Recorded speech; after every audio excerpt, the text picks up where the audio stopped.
So students, you can see here, this is the first one, second, third, fourth and fifth. This is the 6th, 7th, 8th, 9th, 11th, 12th, 13, 14, 15, 16, 17, 18 and this one is the last one, it's a 19. So total इसमें 19 pair of appendages हमें prawn में देखने को मिलती है। इनके अंदर से स्टार्टिंग की first, second, third, fourth, fifth, ये जितनी भी आपको तीनों ये जो पार्ट दिखाई दे रहा है, ये जो पार्ट है इसके अंदर एक्चुअली ये तीन पार्ट्स एक साथ जुड़े हुए हैं, इसलिए मैं आपको प्रॉपर्ली नहीं दिखा पा रहा हूँ। इसमें आप ये देख सकते हैं। अभी हम इसके डायग्राम की ओर बात करेंगे तो इसके अंदर क्या है, यहाँ पर जो आप तीनों पार्ट्स देखेंगे उसके अंदर ये तीनों पार्ट्स एक साथ मिले हुए हैं, एक साथ जुड़े हुए हैं। जैसे आप ये देख सकते हैं, ये रहा एक पार्ट, ये रहा, ठीक है, दूसरा पार्ट ये रहा, इसके बैक ऑफ द साइड है, और तीसरा पार्ट ये आपको यहाँ पर दिखाई दे रहा है। तो इस तरीके से इसके अंदर टोटल 3 पार्ट हैं। एंड देन फिर हम आगे बात कर रहे हैं ये तीनों यानी first, second, third, fourth and fifth, ये जो यहाँ पर आपको 5 अपेंडिजेस दिखाई दे रहे हैं, ये पांचों के पांचों अपेंडिजेस यहाँ पर जो पार्ट होते हैं इसके सिफेलिक रीजन्स के पार्ट होते हैं। उसके बाद में अपन यहाँ पर बात करेंगे, it's a next one the maxillipeds. तो there is a 3 maxillipeds, first, second and third, here you can see easily. So this is the first, second and third maxillipeds आपको क्लियरली यहाँ पर दिखाई दे रही होगी। This is the first one जिसके अंदर आपको यहाँ पर बाइलोब्स ऑफ एपिपोडाइट दिखाई दे रहा है। This is the second one and this is the third one. तो देर इज अ 3 मैक्सिलिपिड्स आपको यहाँ प्रॉपर्ली देखने को मिल रही हैं।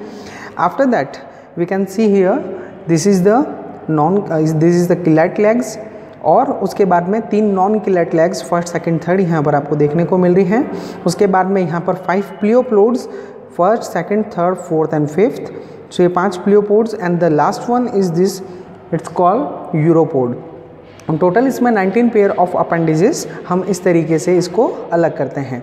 अगर आप देखेंगे इसमें आगे से लेकर पीछे तक या इनके सिफेलिक रीजन से स्टार्टिंग कर कर इनके एब्डोमिनल रीजन्स जहाँ तक एंडिंग करता है इनका abdomen part with the anus, वहाँ तक कंटिन्यू इसके अंदर क्या पाए जाते हैं, इसके अंदर अपेंडिजेस देखने को मिलते हैं जो कि इनके लेफ्ट और राइट यानी दोनों ही साइड पर अवेलेबल होंगे। That's why it's called 19 pair of appendages.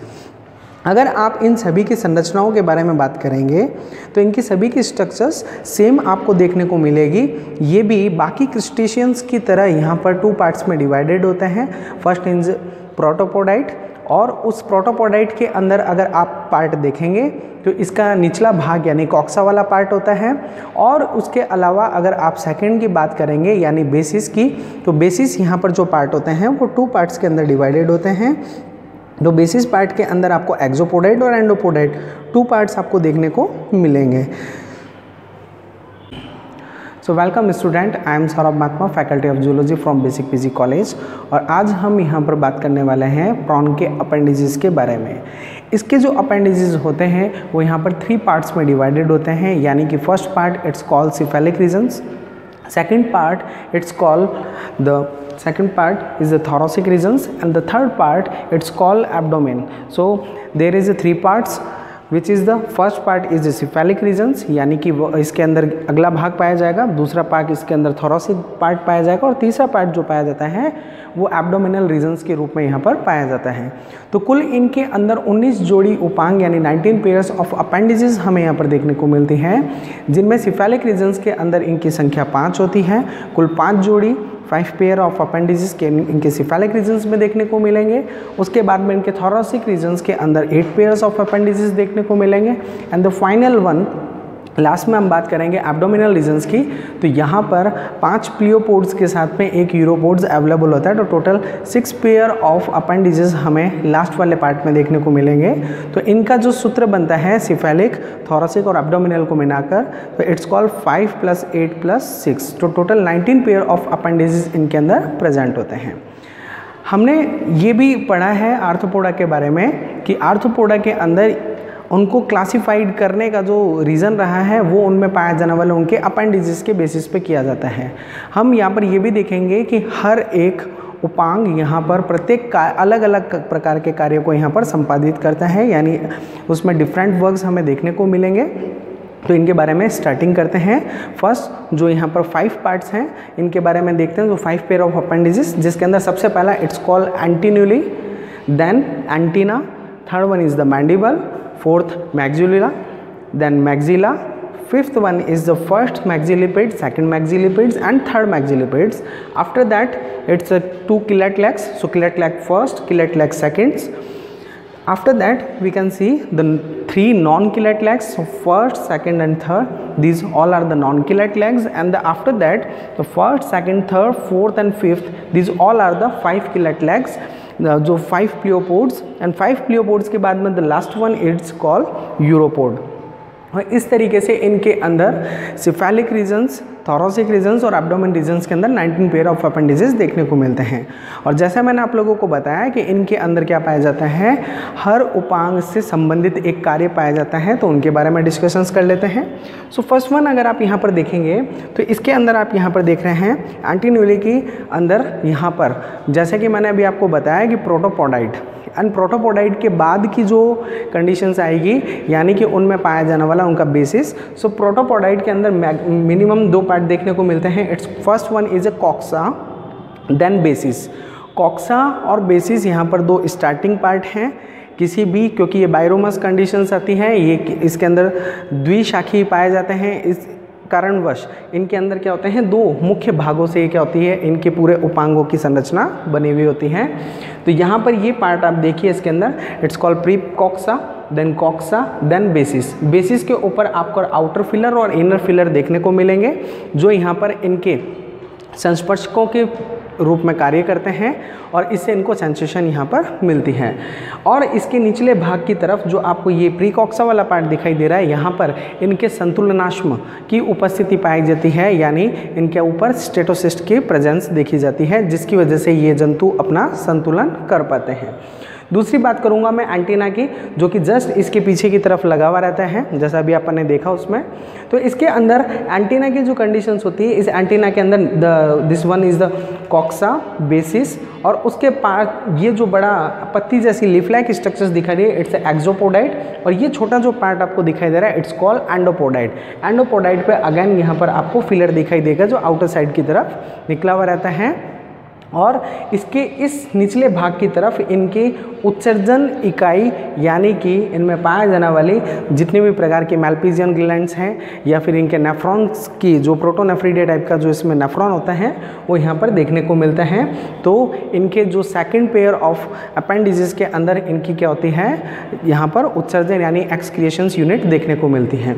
तीसरी बात करते हैं इनका जो थर्ड अपन बात करेंगे, थर्ड पेयर ऑफ अपेंडिसेस के रूप में यहाँ पर इनके अंदर मैंडिबल उपस्थित रहता है, जिसे हम चवर्णक के नाम से भी जानते हैं, जो इनके भोजन को काटने पीसने के रूप में यहाँ पर उपस्थित रहेगा। तो इसके अंदर इट्स एपोफाइसिस ऑफ कॉक्सा, तो ये कॉक्सा वाला पार्ट है, इसके अंदर बेसिस एब्सेंट रहेगा, क्योंकि बेसिस वाला जो पार्ट है वो इसके अंदर प्रोसेस बनाने के अंदर बन गया, और इसी बेसिस का सिर्फ एक बचा हुआ जो पार्ट है वो यहाँ पर केवल पाया जा रहा है एज ए मैंडिबुलर पल्प के रूप में, जिसको हम यहाँ पर एंडोपोडाइट के रूप में जानते हैं। तो ये एक एंडोपोडाइट देखने को मिलेगा, और बाकी का जो कॉक्सा वाला पार्ट होता है वो फूल कर यहाँ पर इसके अंदर मॉलर प्रोसेस और इंसिसर प्रोसेस का डेवलपमेंट करता है। और जैसे कि आप लोग जानते हैं कि मॉलर प्रोसेस और incisor process both are a part of teeth. So इस तरीके से ये इनके भोजन को कुतरने और छोटे छोटे टुकड़ों में बांटने का कार्य करता है। तो यहाँ बेसिकली मैंडिबल का जो वर्क है वो मुख के आगे उपस्थित रहकर वहाँ पर क्या करता है, भोजन को काटने और पीसने का कार्य करता है। इसके बाद में अगला जो पार्ट आता है जो कि इसके अंदर मैक्सिलुला कहलाता है। इसके अंदर अगर आप देखेंगे तो इसके अंदर कॉक्सा, बेसिस और एक्सो और एंडोपोडाइट के यहाँ पर रूप आपको देखने को मिल रहे हैं। ये पत्तीनुमा संरचना सेम इसकी इस तरफ लगी हुई रहती है, जैसा भी अपन ने उसके अंदर देखा कि तीनों पार्ट्स एक साथ जुड़े हुए हैं। आफ्टर दैट मैक्सिला, इसके अंदर ये जो बड़ा पार्ट आपको दिखाई दे रहा है it's called scaphognathite, it's a part of exopodite. तो ये बहिर्पादांश का एक भाग होता है, जो कि अब इस संरचना को आप जस्ट इसके ऊपर रखकर देखिए और इस संरचना को इसके ऊपर रखकर देखिए, तो आपको इनकी जो पूरी कड़ी है वो समझ में आएगी कि कैसे ये एक दूसरे से संबंधित हैं यानी जुड़े हुए हैं। दैट्स वाई हम इन्हीं होमोलॉजी के यहाँ पर अध्ययन कर रहे हैं। तो इस तरीके से ये पार्ट कंप्लीटली इस पार्ट के ऊपर आ जाएगा, और ये जो पार्ट आपको दिखाई दे रहे हैं इस पार्ट के ऊपर लगे हुए दिखाई देंगे, और ये यहाँ पर आपको डबल कंडीशंस दिखाई दे रही है, बायलोब्स दिखाई दे रहा है। इन दोनों पार्ट को इस पार्ट के ऊपर लगाना है। तो इस तरीके से कंप्लीटली इनके अराउंड टू माउथ यानी मुख के चारों तरफ ये क्या करते हैं, उस भाग को घेरे हुए रखते हैं ताकि भोजन काटते और पीसते समय आगे की तरफ ना जा सके। उसके बाद में हम बात करते हैं, तो ये तो थे सिफेलिक रीजन्स के अंदर पाए जाने वाले। अब अपन चलते हैं इनके थोरेसिक रीजन्स के अंदर जो 8 पेयर ऑफ अपेंडिजेस पाए जा रहे हैं उनकी बात करते हैं। तो there is a first one is the maxillipeds. Maxillipeds के अंदर वही आपको जो संरचना है एक्सोपोडाइट एंडोपोडाइट जो बेसिस पार्ट के अंदर दिखाई देती है। तो first one is the coxa, then basis. यहाँ पर ये जो आपको दिखाई दे रहे हैं it's a part of gnathobasis. तो ये यहाँ पर गैंथोबेसिस। अगर अब वही बात जो मैंने आपको बताई वहाँ उन तीनों के साथ में ये संरचना इनके आगे की तरफ लगेगी। तो जैसे आपने देखा कि इसके एपिपोडाइट की तरफ यहाँ पर क्या है, ये दोनों पार्ट उसके आगे की तरफ लगे हुए दिखाई देंगे। इन सभी का कार्य यही है कि भोजन के लिए एक मार्ग का निर्माण करना जिसकी वजह से भोजन वापस बाहर की तरफ ना जा सके, सारा भोजन अंदर की तरफ ही उपस्थित रहे। जबकि यहाँ पे स्केफोगैंथाइड का वर्किंग ये होता है कि इनके अंदर पानी की जो जलधारा है वो पीछे की तरफ घूम कर आए, जब ये क्योंकि इनकी जो आकृति होती है वो नौकाकार आकृति होती है, और इसकी वजह से जब ये जल के अंदर गमन करते हैं उस समय में जल को चीरते हुए यानी जो पिछला हिस्सा है तो स्केफोगैंथाइड क्या करता है, भोजन को जाने नहीं देता, केवल उस पार्ट को वहाँ पर बना के रखता है ताकि जल की जो धारा है वो इससे टकर कर पीछे की तरफ चली जाए। तो उसी के बाद में ये पिछला हिस्सा यहाँ पर अवेलेबल रहेगा, जो कि इस पार्ट के साथ में हम इसको लगा कर देखेंगे। इस पार्ट को उठाकर आप यहाँ लगा कर देखिए, आपको समझ में आएगा कि ये इस दोनों हिस्से, ये यहाँ पर गैंथोबेसिस वाले ये पार्ट दिख गए, एक्सोपोडाइट और एंडोपोडाइट सेम एज यूजुअल इसके पास में लगे हुए हैं, और ये दोनों पार्ट इसके इस पिछले पार्ट के पास में लगे हुए हैं। सो कॉक्सा बेसिस, एक्सोपोडाइट, एंडोपोडाइट और ये गैंथोबेसिस के रूप में हम इन दोनों पार्ट्स को देख रहे हैं जिन्हें हम हनु आधारों के नाम पे जानते हैं। अगली बात करेंगे तो सेकंड मैक्सिलिपिड्स, इसके अंदर अगेन कॉक्सा बेसिस, एपिपोडाइट, एंडोपोडाइट, और ये यहाँ पर एक संरचना आपको देखने को मिल रही है क्योंकि अब इनके अंदर जो अगला कार्य है वो भोजन को पकड़ने हेतु, क्योंकि आगे वाले जितने भी आप पार्ट्स देख रहे हैं वो उसके सेंसेशंस हो गया, उसके बैलेंसिंग के लिए यहाँ पर अपेंडिजेस देखी अपन ने, एक्सक्रिएशंस के लिए अपेंडिजेस देखी, फिर अपन ने देखा कि उनके अंदर फूड को प्रोसेस करने के लिए अपेंडिजेस दिखाई दी, फूड का पाथवे बनाने के लिए वहाँ पर अपन ने उसकी अपेंडिजेस देखी। तो अब जो अपेंडिजेस है वो भोजन को पकड़ने के लिए और उसको वापस आगे की तरफ धकेलने के लिए कार्य करेगा। तो यहाँ पर हैंड लाइक स्ट्रक्चर्स, हम हाथ तो नहीं बोल सकते लेकिन ये हाथ जैसी संरचना दिखाई देती है, इसलिए इसके अंदर इश्चियम और मैरस दो पार्ट्स, इश्चियम, मैरस, कार्पस, और ये प्रोपोडस के अंदर ये डक्टाइलस पार्ट साथ में जुड़ा हुआ दिखाई देगा। तो there is a 5 parts, ischium, merus, carpus, propodus and dactylus. स्कोर क्लियरली समझते हैं यहाँ पर, जैसे कि आप यहाँ पर देख रहे हैं एपिपोडाइट और ये एंडोपोडाइट के 2 पार्ट आपको देखने को मिल रहे हैं। First one is the coxa basis, और फिर हम यहाँ पर इश्चियम, मैरस, इश्चियम, मैरस यहाँ जुड़े हुए हैं साथ के अंदर, फिर यहाँ पर corpus, ischium, merus, corpus and प्रोपोडस। तो यहाँ पर केवल यही पार्ट देखने को मिलेंगे। इसके बाद में अगली जो संरचना आती है जहाँ पर हम चलते हैं किलेट लेग्स। तो हमने यहाँ पर 3 मैक्सिलिपिड्स की संरचना समझ ली। आगे की तरफ चलते हैं अपन, जहाँ फर्स्ट किलेट लेग के बारे में बात करेंगे। तो यहाँ पर 2 किलेट लेग्स है, किलेट लेग जिनको हम हिंदी में किलाब टांगों के नाम से जानते हैं। तो ये दोनों किलाब टांगे यहाँ पर उपस्थित रहेगी। तो फर्स्ट वही coxa basis, then ischium, merus, carpus, propodus and dactylus. ये जो संरचना दिखाई दे रही है इट्स कॉल्ड डक्टाइलस। तो ये डक्टाइलस संरचना कहलाएगी। सेकंड किलेट लेग, अब ये यहाँ पर क्या होता है, सेक्सुअल डायमॉर्फिज्म्स को प्रदर्शित करता है, यानी इनके अंदर लैंगिक द्विरूपता स्पष्ट होती है। यहाँ पर जो second pair of chelate legs होती है वो नरों के अंदर इस प्रकार से लंबी दिखाई देती है, यानी मेल के अंदर तो ये क्या होगी, लंबी और शक्तिशाली टांगों के रूप में दिखाई देगा, जबकि फीमेल के अंदर ये टांगे क्या होती है, कमज़ोर एवं छोटी होती है। तो वहाँ पर एज ए वीक अपेंडिजेस, और इनका साइज भी वहाँ पर काफ़ी रेड्यूस्ड होगा। तो हमने जो यहाँ पर देखी थी वो मेल की यहाँ पर किलेट लेग्स थी, और वही सेम यहाँ पर बनी हुई भी है।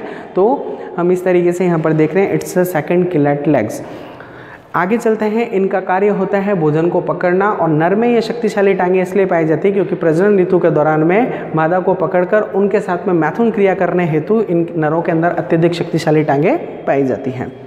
आगे बात करेंगे यहाँ पर 3 नॉन किलेट लेग्स, तो फर्स्ट सेकंड थर्ड 3 तो यहाँ पर होगी, फोर्थ एंड फिफ्थ, और यहाँ पर 3 नॉन किलेट लेग्स हैं जिनका काम भी भोजन को पकड़कर आगे की तरफ प्रेषित करना होता है। और जब ये चलने का कार्य करते हैं, मतलब ये किलेट लेग्स तो यहाँ पर वर्किंग कर रही है भोजन को पकड़ने, तो आगे वाला जो हिस्सा दिखाई दे रहा है ये आपको कैसा दिखाई दे रहा है, पकड़ने वाला या चिमटी नुमा भुजाओं के रूप में रूपांतरित है। जबकि पीछे वाली ये जो 3 आप जो देख रहे हो फर्स्ट सेकंड और थर्ड, ये नॉन किलेट लेग्स, इनको धरातल पर चलते समय, क्योंकि इनके अंदर 2 कंडीशंस देखने को मिलती हैं, एक तो ये जल में तैरते हैं क्योंकि ये उथले जल के अंदर पाए जाते हैं, तो वहाँ पर गाद और मिट्टी जब आती है, स्वच्छ जल में रहने वाले ये जंतु होते हैं, इसके अंदर ज़मीन पर चलने हेतु ये क्या होती है, पूर्ण रूप से अनुकूलित होती है। तो ये अपनी टांगों की सहायता से क्या होता है, धरातल पर आसानी से चल पाता है जहाँ पर मिट्टी वाला स्थान आएगा। उसके बाद में तैरने के लिए इनके पास में प्लियोपोड्स उपस्थित रहते हैं, यानी प्लवपाद उपस्थित रहते हैं। तो इनकी जो संरचना है वही है coxa, basis, ischium, merus, carpus, propodus and dactylus. तीनों की सेम स्ट्रक्चर्स हमें यहाँ देखने को मिल रही है, जिनका रूपांतरण किस लिए हुआ है, केवल इनमें गमन अंग के तौर पर, यानी कि लोकोमोशंस करने के लिए on a surface. After that हम यहाँ पर बात करेंगे कि इनके अंदर पाया जाने वाली ये जो स्विम रैट्स या प्लियोपोड्स की बात करते हैं, तो first second third fourth and fifth. अब इनके अंदर क्या होता है, नॉर्मली तो इनकी जो संरचना है वो मोस्टली आपको ऐसे ही देखने को मिलेगी। जो फर्स्ट है वो एक अलग रूप दिखाई देगा, जिसके अंदर वही कॉक्सा, बेसिस, एक्सोपोडाइट, एंडोपोडाइट, और बाकी की जो संरचना है उनके अंदर एक अतिरिक्त संरचना जो कि सेकंड प्लियोपोड्स पर आपको देखने को मिलेगी। उसके अंदर अगर एक अतिरिक्त संरचना पाई जा रही है तो वो अतिरिक्त संरचना के रूप में वहाँ पर जो अदर स्ट्रक्चर्स होगी वो केवल मेल के अंदर ही प्रेजेंट होगी, जो कि यहाँ पर कहलाती है अपेंडिक्स मस्कुलिना और अपेंडिक्स इंटरना। ये दोनों ऐसी संरचनाएं जो केवल सेकंड और फिफ्थ पर आपको देखने को मिलेगी। तो इनके अंदर जो मेल के अंदर होता है वो सेकंड के ऊपर अपेंडिक्स इंटरना देखने को मिलेगी, और अपेंडिक्स इंटरना के अलावा सेकंड पार्ट इट्स अपेंडिक्स मस्कुलिना।